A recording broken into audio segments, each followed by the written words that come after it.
नमस्ते, नमस्कार, जय हिंद मेरे प्यारे साथियों। क्या हाल सभी के। दोस्तों, आज जो है क्लास 10th के लिए हम लोग हिंदी का व्याकरण पढ़ेंगे और इस व्याकरण में सबसे पहला जो टॉपिक रहेगा हमारा वह रहेगा संज्ञा। एक मोस्ट इम्पोर्टेंट टॉपिक है संज्ञा और सबसे आसान भी होता है संज्ञा।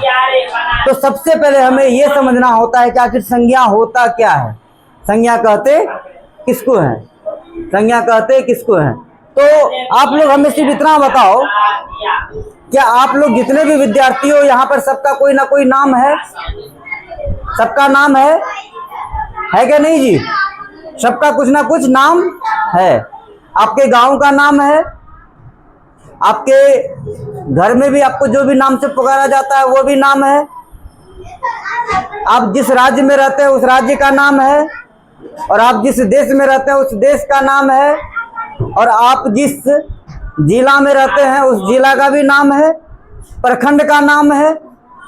जानवर जो आसपास दिखता है उस जानवरों का भी अलग अलग नाम होता है, और साथ में जो कुछ खाते हैं उस खाना पीना का भी नाम होता है, सब्जी का भी नाम होता है। मतलब कि जीवन में जितने भी चीज आपको दिखते हैं, जीवन में जो भी चीज है इस दुनिया में, अगर उसका कुछ नाम है तो वही नाम क्या होता है? संज्ञा हो जाता है। वही नाम क्या है? संज्ञा है। तो सिंपल वे में हम बोल सकते हैं कि नाम वाले शब्द को, नाम वाले चीज को क्या बोलेंगे हम लोग? संज्ञा बोलेंगे। तो पहला ही आ जाता है कि नाम वाले चीज को क्या बोलेंगे हम लोग? संज्ञा बोलेंगे। तो लिखना शुरू कीजिएगा। ये जो है वर्ग 10वीं है, ये है व्याकरण। व्याकरण है।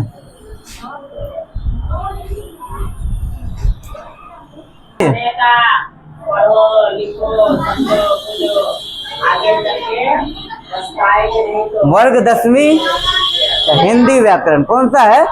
हिंदी व्याकरण। और हमारा टॉपिक का क्या नाम है व्याकरण में? संज्ञा नाम है। क्या है? संज्ञा नाम है। क्या है? संज्ञा। देखो, इजी वे में सिर्फ जान लो कि जो भी चीज का नाम है इस पृथ्वी पे, जितने भी जीवधारी हैं, जितने भी गांव हैं, जितने भी देश हैं, जितने भी राज्य है, जितने भी राजधानी है, जितने भी आदमी है, जितने भी इंसान है, जितने भी सब्जी वगैरह, जो भी चीज का नाम हो, पहाड़ पर्वत नदी, हर चीज का नाम को क्या बोलेंगे हम लोग? संज्ञा बोलेंगे। जो भी चीज हो जाए वो सारा चीज क्या कहलाएगा? संज्ञा कहलाता है। क्या कहलाता है? वो सारा चीज संज्ञा कहलाता है। तो सिंपल सा लिखना है कि नाम वाले चीज को क्या बोलते हैं? नाम वाले शब्द को संज्ञा कहते हैं। नाम वाले शब्द को संज्ञा कहते हैं। जैसे राम, सीता, मोहन, सोहन, गाय, बकरी, नदी, गंगा, यमुना, अररिया, पूर्णिया इत्यादि कर लीजिए। मतलब किसी भी चीज के नाम को क्या बोलेंगे हम लोग? संज्ञा बोलेंगे। दुनिया में कोई भी चीज का नाम हो, सारे के सारे नाम क्या हो जाते हैं? संज्ञा हो जाता है। अब इसके बाद जो हम लोग को पढ़ना है वह पढ़ना है हमें संज्ञा के भेद के बारे में। किस चीज के बारे में पढ़ेंगे? संज्ञा के भेद के बारे में पढ़ना है।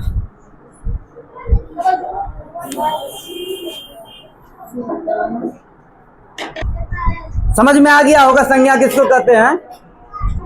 नाम वाले शब्द को क्या बोलेंगे? कोई भी चीज का नाम रहेगा क्या हो जाएगा? वह संज्ञा कहते हैं। क्या कहते हैं उसको? संज्ञा कहते हैं। अब देखिए यहाँ पर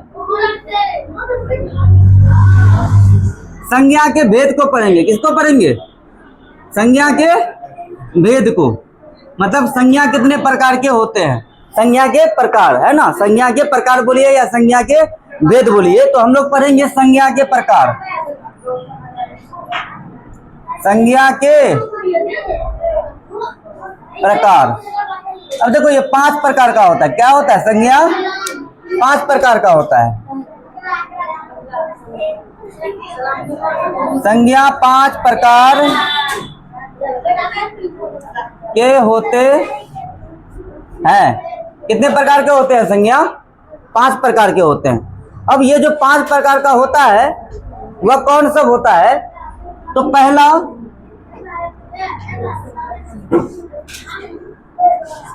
व्यक्तिवाचक संज्ञा,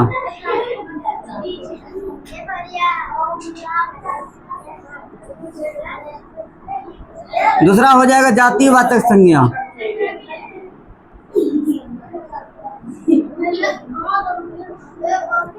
तीसरा हो जाता है समूहवाचक संज्ञा, समूह। उसके बाद आपका हो जाता है द्रव्यवाचक संज्ञा,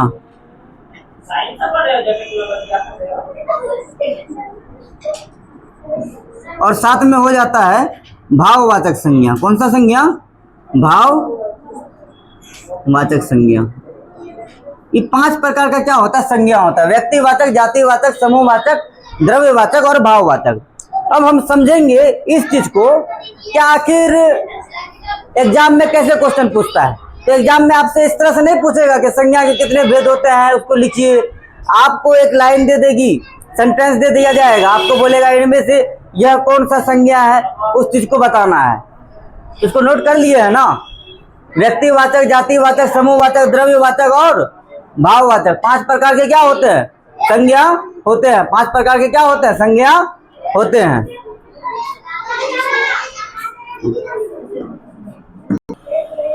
तो हम लोग क्या पढ़े? संज्ञा के 5 भेद होते हैं। व्यक्तिवाचक, जातिवाचक, समूहवाचक, भाववाचक और द्रव्यवाचक हो जाता है। तो अब जो है ना, हम इस दो संज्ञा को क्या करते हैं, प्रत्येक संज्ञा जितने भी इसके भेद होते हैं, प्रत्येक प्रकार के संज्ञा को हम लोग डिटेल में जानेंगे। आखिर इस संज्ञा से क्या मतलब होता है, ये संज्ञा किस तरह से हमको समझ में आएगा। तो अभी जो है ना, हम आपको 2 संज्ञा के बारे में बताते हैं। एक आपके सामने में व्यक्तिवाचक संज्ञा है और एक जातिवाचक संज्ञा है। ये 2 संज्ञा है, एक व्यक्तिवाचक संज्ञा और एक जातिवाचक संज्ञा है। तो बच्चों, इस 2 तरह के संज्ञा को एक साथ जानेंगे हम। एक तरफ लिखना है व्यक्तिवाचक संज्ञा,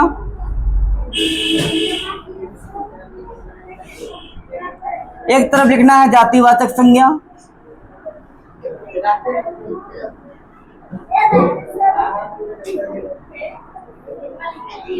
व्यक्तिवाचक, जातिवाचक। क्या है? व्यक्तिवाचक और जातिवाचक है। अब आपको एक बात बता देते हैं हम कि अगर आप किसी भी व्यक्ति का नाम लो, मान के चलो कि किसी एक लड़के का नाम ले रहे हैं, किसी एक लड़के का हम नाम ले रहे हैं, तो वह जो लड़का है,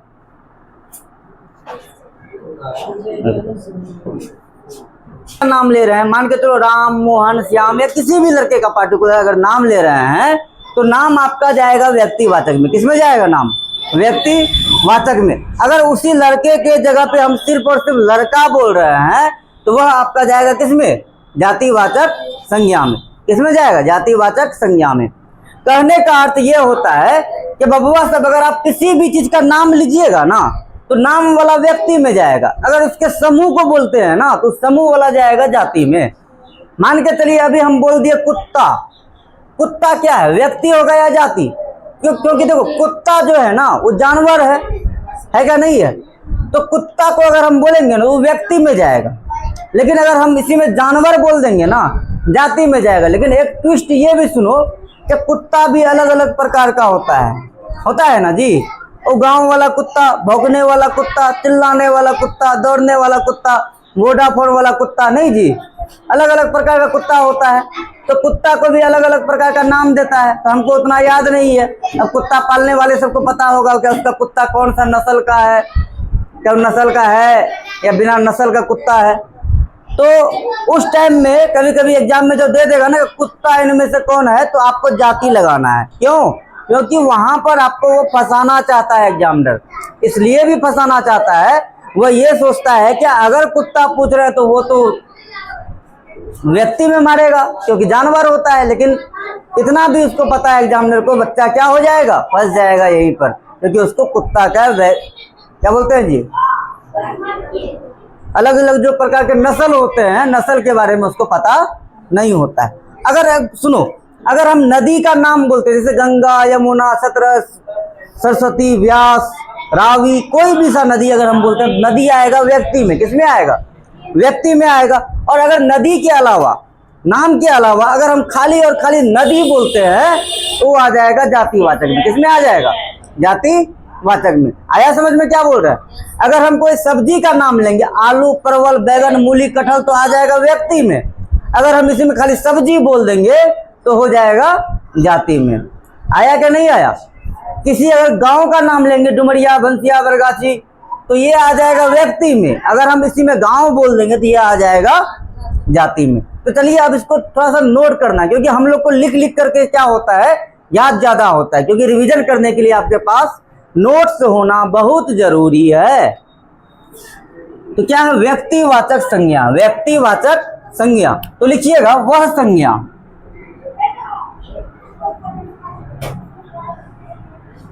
जिसमें किसी भी चीज का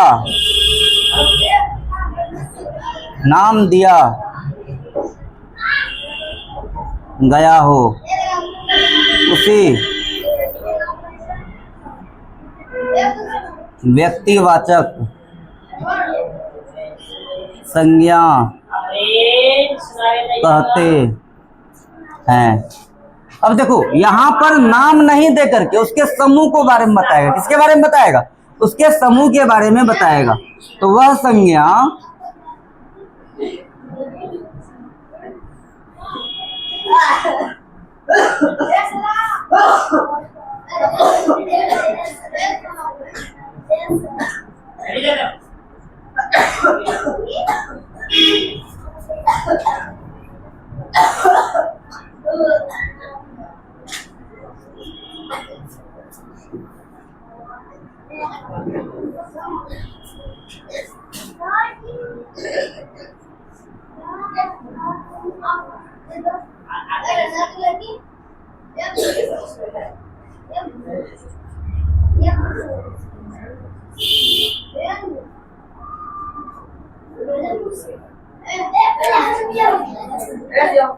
देखो, वह संज्ञा जिसमें किसी भी चीज का नाम दिया गया हो तो व्यक्तिवाचक, जिसमें नाम ना देकर उसके समूह के बारे में बताया गया हो तो क्या हो जाएगा, जातिवाचक। जैसे मान के चलो हम बोल रहे हैं दीपक, है ना, नाम हो गया, नाम हो गया ना जी। कोई और भी नाम ले लो इसी में से, आमिर का नाम ले लेते हैं, ये सारा नाम है ना। इसके बदले में आ जाएगा लड़का, क्या आ जाएगा? तो अगर नाम बोल रहे हैं तो व्यक्ति, अगर लड़का बोल रहे हैं तो जाति। उसके बाद राधा ले लो, सीता ले लो, गीता ले लो, कोई भी नाम हो, लड़की का नाम है तो ये व्यक्ति। अगर लड़की केवल दे देंगे तो जाति। समझ में आ रहा है ना? कुत्ता ले लेते हैं, बिल्ली ले लेते हैं, गधा ले लेते हैं, क्योंकि आजकल आदमी भी गधा हो गया है कुछ कुछ। तो अगर यहाँ पे इस सब का नाम देंगे तो वह हो जाएगा यहाँ पर जानवर। क्या क्या हो जाएगा? जानवर हो जाएगा। पर्वत में ले लीजिए, हिमालय ले लीजिए, आप एवरेस्ट ले लीजिए, ये पर्वत है ना जी। तो पर्वत का नाम लिखे हैं, अगर हम पर्वत लिखते हैं तो ये हो जाएगा जाति। अगर पर्वत का नाम लिखे हैं तो व्यक्ति। कोई दिक्कत यहाँ तक? तो इत्यादि हम लोग कर लेते हैं यहाँ पे। क्या हो गया इत्यादि? मतलब क्या हो जाता है, और भी कुछ में चलिए लिख ही लीजिए। सब्जी भी लिख सकते हैं आप, गांव भी लिख सकते हैं, शहर भी लिख सकते हैं, और आप जिला भी लिख सकते हैं, देश भी लिख सकते हैं, नदी भी लिख सकते हैं, नहर भी लिख सकते हैं, मतलब बहुत कुछ आपका इसमें शामिल हो जाएगा। ये है व्यक्तिवाचक और जातिवाचक। आई होप आपको व्यक्तिवाचक और जातिवाचक बहुत अच्छे तरीके से समझ में आ गया होगा। ये आपको समझ में आ गया होगा व्यक्तिवाचक और जातिवाचक के बारे में। कोई भी नाम लेंगे किसी भी चीज का, किस में आएगा? व्यक्तिवाचक में। अगर उसके खानदान का नाम लेंगे तो किस में आएगा? जातिवाचक में, है ना। खानदान है ना है जी। जैसे मान के चलो को बोल दिए गंगा, तो व्यक्तिवाचक हो गया, नदी है। अब बोलते नदी, नदी तो खानदान है ना हुआ, तो खानदान किस में आ जाएगा? जातिवाचक में, है ना। और सिंगल आदमी किस में रहेगा? व्यक्तिवाचक, जिसको कोई काम धंधा व्यक्ति में रहेगा। नहीं जी नहीं, खानदान में रहने वाला आदमी क्या होता है? जिसको खानदान से ज्यादा मतलब होता है ना, आगे नहीं बढ़ पाता है। इस चीज को माइंड में सेट रखिएगा, समझ गए ना। इसलिए व्यक्तिवाचक बनना है। क्या सिंगल सिंगल रहिएगा ना तो ज्यादा आगे जाइएगा। ये समझ में आ गया ना, व्यक्तिवाचक और जातिवाचक। तो अब हम इसका अगला भेद जानेंगे कि वह क्या हो जाता है? समूहवाचक। कौन सा वाचक हो जाता है? समूहवाचक संज्ञा। देखो नाम से ही स्पष्ट समझ में आता है। समूह, समूह मतलब क्या होता है? जहां पर एक से अधिक चीजों का बोध होता है। एक से अधिक चीजों का क्या होता है? बोध होता है। अच्छा बताओ, केला लेने के लिए जाते हो तो किलो में कौन कौन केला लेता है? कोई नहीं लेते हो, दर्जन में लेते हैं। केला किस में लेते हैं? तो दर्जन में लेते हैं। अंगूर किस में लेते हैं? तो गुच्छा में लेते हैं। तो ये जो दर्जन हो गया और ये जो गुच्छा हो गया, या फिर मेला, मेला में क्या होता है? समूह होता है ना जी। व्यक्ति का समूह होता है, लड़का होता है, लड़की होती है, महिला होती है, पुरुष होता है, बुढ़वा सब होता है ना। क्या मतलब कि बहुत कोई होता है, बुतरू सब भी होता है। तो इस सारा जो चीज होता है ना, तो यहाँ पे हो गया अब क्या? समूह हो गया। अब इस समूह को क्या बोलते हैं हम लोग? इस समूह को हम लोग बोलेंगे मेला। क्या बोलते हैं इसको? मेला। और मेला जो हो जाता है वही आ जाता है समूहवाचक संज्ञा में। किसमें आता है? समूहवाचक संज्ञा में। आप क्लास जाते हो, क्लास में आपके सहपाठियां मिलते हैं, है ना। मिलती है ना जी, मिलता है, मिलती है, सब होता है, लड़का लड़की सब होता है। टीचर भी होते हैं, वो टीचर में कोई जेंट्स टीचर होते हैं तो कोई महिला टीचर होती है। तो वहां पर जो वर्ग है, उस वर्ग में भी क्या है? समूह है। तो उस समूह, उसे भी क्या बोलेंगे? समूहवाचक संज्ञा बोलेंगे। क्या बोलेंगे उसको भी? समूहवाचक संज्ञा। आई होप आपको समझ में आ गया होगा। लेकिन चलिए इसको थोड़ा सा क्या करते हैं, लिख भी लेते हैं। तो क्या लिखेंगे हम लोग? समूहवाचक संज्ञा। तीसरा नंबर, कितना नंबर? तीसरा, समूहवाचक संज्ञा। समूहवाचक संज्ञा क्या लिखेंगे? वह संज्ञा जिससे समूह का बोध होता है। वह संज्ञा जिससे समूह का बोध होता है। देखो हम इतना इजी लिखा रहे हैं ताकि आपको याद करने की कोई जरूरत ना हो, सिर्फ समझना है। वह संज्ञा, वह संज्ञा जिससे समूह का बोध होता है। समूह का बोध होता है, उसे समूहवाचक संज्ञा कहते हैं। समूहवाचक संज्ञा कहते हैं। क्या कहते हैं उसको? समूहवाचक संज्ञा कहते हैं। अब बताइए समूहवाचक संज्ञा के एग्जाम्पल में क्या क्या लिखेंगे हम लोग? एग्जाम्पल बोल देते हैं, या जैसे इसको बोल दीजिए तो झुंड हो जाएगा। क्या हो जाएगा? झुंड, है ना। और मेला, दर्जन, जोड़ा, वर्ग, बाजार, सैनिक इत्यादि इत्यादि। मतलब ये सारा चीज क्या हो जाता है? आपका समूहवाचक संज्ञा होता है। जैसे सुनते हो ना जी, शेर झुंड में नहीं आता, शेर अकेले में आता है ना। कुत्ते झुंड में आते हैं, और सारा का सारा कुत्ता अगर मिल करके शेर पे हमला कर दिया ना, उसका झुंड और अकेला निकल जाएगा। नहीं जी, आया ये समझ में? क्या समूहवाचक समझ में आया आप लोगों को? अब जो है समूहवाचक के बाद हम लोग सीखेंगे द्रव्यवाचक संज्ञा। कौन से संज्ञा को सीखेंगे?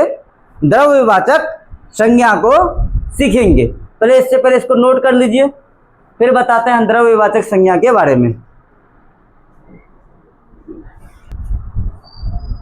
ये हो गया समूहवाचक संज्ञा। इसके बाद जो हमको सीखना है, सीखेंगे हम लोग द्रव्यवाचक संज्ञा। देखो बहुत इजी चीज़ है। अच्छा बताओ, आसमान में कितने तारे हैं? कोई गिन नहीं पाएगा। आपके माथे में कितने बाल हैं? कोई गिन नहीं पाएगा। क्या कोई आटा को गिन सकता है? नहीं गिन पाओगे। क्या कोई पानी को गिन पाओगे? नहीं गिन पाओगे। क्या कोई दूध को गिन पाओगे? नहीं गिन पाओगे। क्या कोई मिट्टी को गिन सकते हो? मतलब मिट्टी को भी गिना नहीं जाता है। तो स्पष्ट यही चीज हो जाता है कि सर वैसे संज्ञा जिसको हम नाप या तौल सकते हैं, नाप या तौल सकते हैं। अब बोलिएगा सर बाल को कैसे नापेंगे? तो क्या भूल गए वो दिन? इतना तो बाल लेकर के जाते थे, सोन पापड़ी खाते थे, याद है क्या? नहीं जी। किसको किसको याद है? सोन पापड़ी कौन कौन खाया है बाल दे करके? हाँ। और हम लोग सोचते थे कि आखिर क्यों सोन पापड़ी वाला इतना तो बाल लेकर के जाता है? तो बबुआ वो जो बाल होता है ना बहुत महंगा मिलता है, 8,000 9,000, मतलब कि 4-5 हज़ार रुपये जो ना 100 ग्राम मिलता है या 250 ग्राम मिलता है, इसी तरह से मिलता है। तो 40-45 हज़ार रुपया क्या है वो महंगा है। क्या है वो महंगा है। आ रहा है समझ में? तो इसीलिए वो सोन पापड़ी वाला जो होता था ना, बाल लेकर के हम लोग को सोन पापड़ी देता था। तो स्पष्ट ये हो जाता है क्या वैसी संज्ञा जिसको हम नाप या तौल सकते हैं परंतु गिन नहीं सकते, नाप या तौल सकते हैं परंतु गिन नहीं सकते, और उसी संज्ञा को क्या बोलेंगे हम लोग? द्रव्यवाचक संज्ञा बोलेंगे। तो अब अगला वही नोट करना है कि द्रव्यवाचक संज्ञा किसको बोलते हैं। तो लिखिए द्रव्यवाचक संज्ञा। द्रव्यवाचक संज्ञा नंबर 4। देखिए वह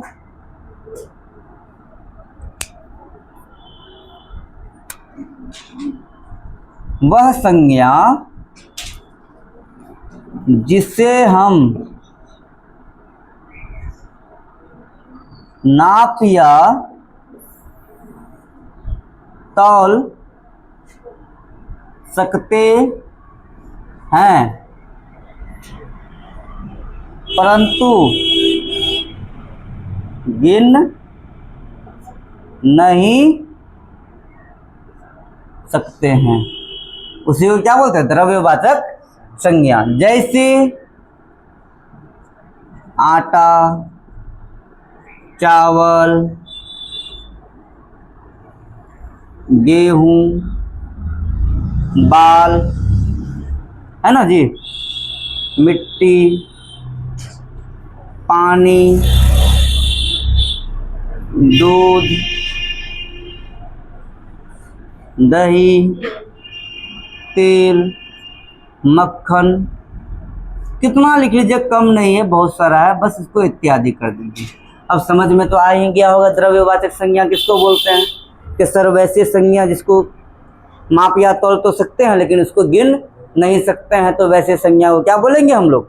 द्रव्यवाचक संज्ञा की श्रेणी में उसको रखते हैं। अब इसके बाद जो हमको पढ़ना है 5 नंबर का पढ़ना है भाववाचक संज्ञा। कौन सा पढ़ना है? भाववाचक संज्ञा के बारे में पढ़ेंगे।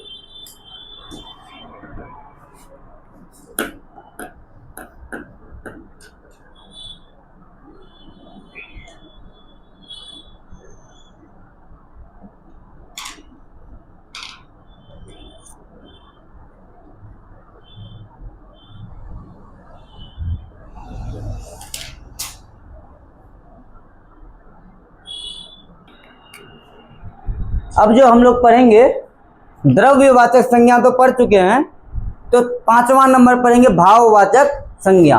कौन सा संज्ञा पढ़ेंगे? भाववाचक संज्ञा पढ़ेंगे। तो फिर वही बात कि लिखने से पहले क्या होता है? समझना जरूरी है। लिखना तो आप अपने मन से भी आप उसका डेफिनेशन बना सकते हैं, लेकिन अगर आप समझिएगा नहीं तो फिर आपका डेफिनेशन तैयार नहीं होगा। तो किसको कहते हैं भाववाचक संज्ञा? तो अच्छा एक बात बताते हैं, एक गांव में एक आदमी था, उस गांव में आदमी के बारे में क्या बोल रहा था? क्या बहुत ज्यादा ईमानदार है। क्या है? बहुत ज्यादा ईमानदार है। एक समय की बात है, पड़ोसी के घर में चोरी हो गया तो सब व्यक्ति की तलाश ली गई, लेकिन उस ईमानदार व्यक्ति की तलाश नहीं ली गई।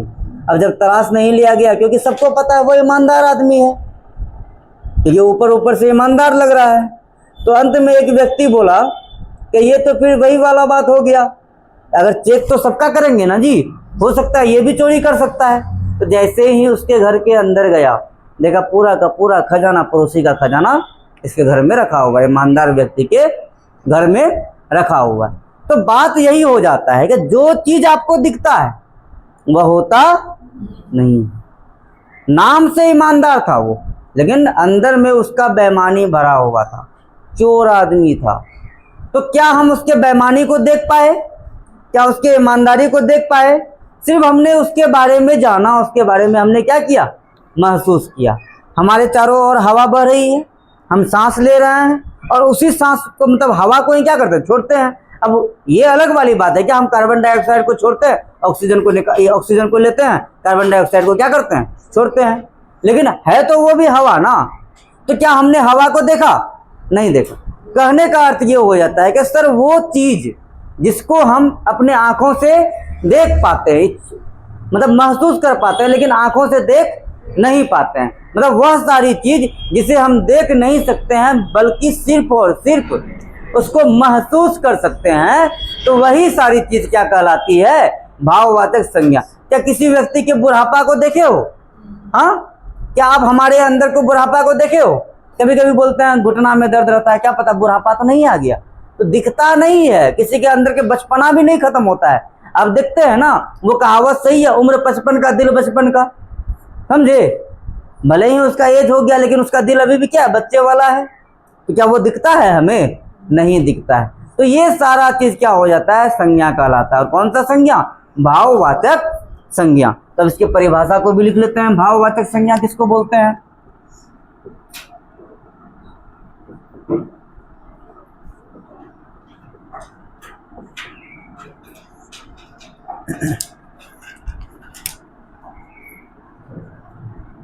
वह संज्ञा जिसे हम केवल महसूस कर सकते हैं परंतु देख नहीं सकते हैं। जैसे हवा, जैसे हवा, ईमानदारी, बेईमानी, लालच, ये सारा चीज भी हो जाता है। बुढ़ापा, बचपना इत्यादि, ये सारा चीज क्या हो जाता है? आपका भाववाचक संज्ञा कहलाता है। क्या कहलाता है? भाववाचक संज्ञा कहलाता है। मतलब वह संज्ञा जिसे हम केवल महसूस कर सकते हैं परंतु देख नहीं सकते, वैसे संज्ञा को क्या बोलेंगे? भाववाचक संज्ञा। जैसे हवा, ईमानदारी, गरीबी, अमीरी, बुढ़ापा, है ना जी। अभी एक तो बात बताओ, अभी हम सिंपल सा कपड़ा पहन के आए, क्या पता हमारे पास गरीबी भी हो सकता है कि नहीं हो सकता है जी? हाँ, नहीं हो सकता है, गरीब भी तो हो सकते हैं ना जी। हाँ, और जानते हो प्राइवेट टीचर हमेशा गरीब रहता है, इस चीज़ को याद रखिएगा, क्योंकि प्राइवेट टीचर कितना अच्छा पढ़ा देगा ना, तो एक ऐसा वक्त आ जाता है कि बोलना पड़ता है, हे बाबू टका दे देना रे।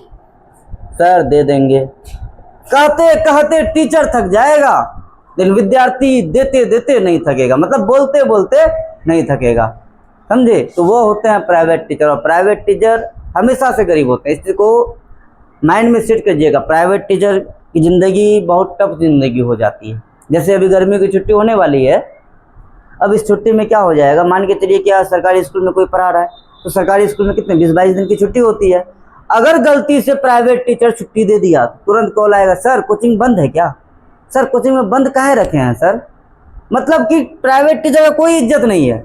इसीलिए कहते हैं अच्छे से पढ़ाई कीजिए, इन फ्यूचर आपको टीचर के अलावा सब चीज़ बन जाना, लेकिन टीचर मत बनना बबुआ। और बनना हो ना सरकारी टीचर बन जाना, प्राइवेट टीचर बन करके अपनी जिंदगी को तहस नहस मत कर लेना। दिन दिन भर पढ़ाओ लेकिन सबका ताना सुनने के लिए मिलता है। विद्यार्थी सही से पास कर जाए तो सुनने के लिए नहीं मिलेगा, पास फेल कर जाए विद्यार्थी तो बोलेगा हो ये मास्टर तो पढ़ाता ही नहीं था। डायरेक्ट मतलब हर चीज मास्टर पे आ जाता है, ये नहीं सोचता है कि उसका विद्यार्थी पढ़ने वाला नहीं था।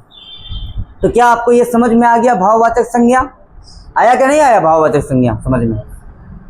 तो अगर आपको संज्ञा और संज्ञा के पांचों भेद समझ में आ गया हो तो हमारी इस वीडियो को लाइक करना है, शेयर करना है, सब्सक्राइब करना है और अगले वीडियो का फिर से इंतज़ार भी करना है और नोटिफिकेशन आइकन को ज़रूर दबाइएगा ताकि हमारी आने वाली प्रत्येक वीडियो का नोटिफिकेशन आपको मिल जाए।